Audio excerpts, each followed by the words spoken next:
Well, welcome to you, and this is Taigu, a very jet-lagged Taigu, but all is well. Today, I would like to talk about expectations and territory. Now, expectations are necessary. They are what brings you to the cushion. You might have dreamt of a particular smashing enlightenment, heard of Yoda-like guys, imagined flying bodhisattvas. You might expect a healing of some sort, a soothing of some sort. Whatever, you bring your bag of skin, confusion and bones to the cushion. So far so good. But once you sit, expectations, well, they get in the way. They get in the way because they prevent you from experiencing the naked state of yourself, the raw quality of your being. Not wrapped up with all the Christmas sort of, you know? not very appealing, but just what is. So expectations, you've got to let them go. Simple. And it doesn't take any effort, any special effort. Once you wake up to this sitting position, to this sitting, breathing being, there's no more expectations to be seen. It's a bit like, the self, the ego. We've got to drop the ego. How can you drop something that doesn't exist? The thing is about the ego is very, very convincing. It's got a meaty substance, an absolutely convincing look. Hey, this is me. So that voice, that sort of very shiny and solid appearance is of course a complete delusion. There's nothing there.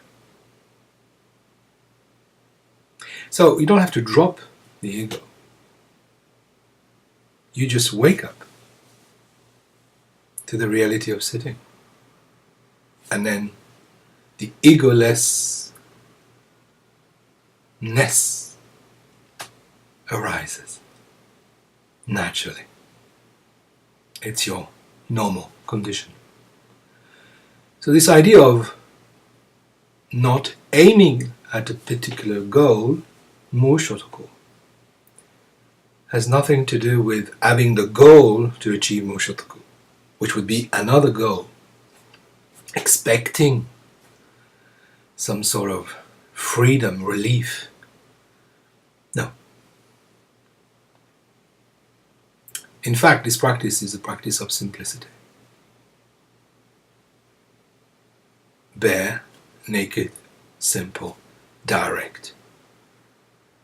Very, very close to the Dzogchen path. The path of Dzogchen in Tibetan Buddhism is that quality cultivated in the Kagyopa and Nyingmapa lineages. For Zen is just experience what it is without any surface, without any protection layer, without any kind of direct penetration of reality. Now we don't have these Mahakala, we don't have these deities with crowned, made of skulls and jaws in human bones that would actually cut through the self, bleed the self. Compassion in action, but bloody compassion. Well, I know, we don't have that. We do, certainly. I mean, sometimes on certain aspects of our tradition, we've got sometimes the teacher, but the reality does the job, Just go and live your life, and you'll meet plenty of those guys. They take you back there. Don't worry. So, no expectation, no self, and no territory. Of course, the idea of a territory is completely insane. It's absolutely insane. Territory? I tell you what, territory. Territory is something that starts when I say, I'm French, I'm a scholar, I'm a teacher, I'm this, I'm that. Territory is when I dig in my past to make clear that this is me now, justifying now with yesterday. And that's all what society actually asks you to do all the time, to prove yourself, bringing the evidence. Where are you from? What's your upbringing? What's your training? Which university do you study in? What is your degree? What is your job experience? You see, all that kind of stuff, irrelevant. If you meet me, if I meet you, please don't bring that along. I'm not interested. Okay? Whack! Of course, in Japan, every day,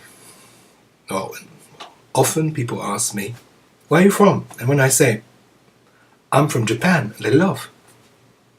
They can't get it. No, I mean, where were you born?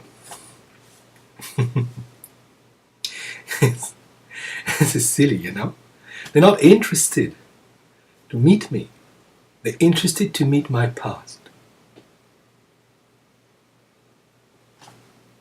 And this is one of the main sort of misunderstanding that takes place between people.